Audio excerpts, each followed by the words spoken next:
Seorang anak merekam ayahnya sedang membuat konten untuk disiarkan melalui channel YouTube.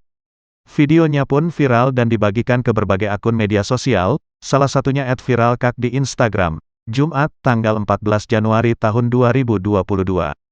Berawal dari unggahan akun TikTok @memderskibar, yang memperlihatkan ayahnya sedang sibuk melukis dan direkam. Bahkan si ayah ternyata menggunakan alat seadanya untuk merekam hasil lukisannya. Dengan buku yang tersusun, si ayah menaruh handphonenya agar bisa mengambil gambar dari arah atas. Tujuannya untuk menunjukkan proses melukis yang dilakukan si ayah. @memderskibar juga mengungkapkan meski sang ayah belum memiliki subscriber, namun tetap berusaha untuk membuat konten terus-menerus. Warganet pun terpukau dan terinspirasi dengan semangat si ayah.